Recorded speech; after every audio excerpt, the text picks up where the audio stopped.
এবং সপ্তমে লগ্ন বা চন্দ্র যদি থাকে একে বলা হয় বাণিজ্য লক্ষ্মী যোগ। অর্থাৎ মীন লগ্ন বা মীন রাশির সপ্তমভাবে অর্থাৎ কন্যা রাশিতে যদি বুধ এবং শুক্রের সহাবস্থান ঘটে, বা ধনু লগ্ন বা ধনু রাশির জাতক জাতিকাদের সপ্তমভাবে অর্থাৎ মিথুন রাশিতে যদি বুধ শুক্রের সহাবস্থান ঘটে, তবে এই যোগের সৃষ্টি হয়, অর্থাৎ বাণিজ্য লক্ষ্মী যোগের সৃষ্টি হয়।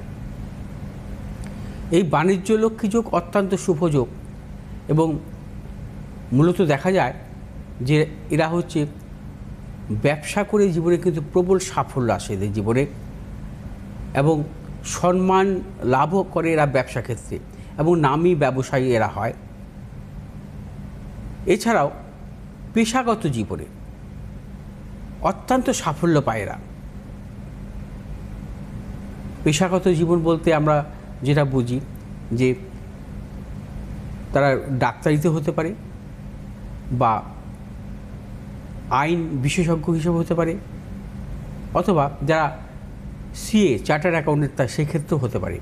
অর্থাৎ পেশাগত জীবনে এদের কিন্তু দারুণভাবে সাফল্য হয় এবং সম্মান যোগ আসে পেশাগত জীবনে এদের। অর্থাৎ বাণিজ্য লক্ষ্মী যোগ অত্যন্ত শুভ যোগ। এই যোগে ব্যবসায়ী থেকে পেশাগত জীবনের প্রত্যেকের সাফল্য আসে এবং অনেক ক্ষেত্রে দেখা যায় যে শিল্পকলা জগতেও সাফল্য আসে এদের।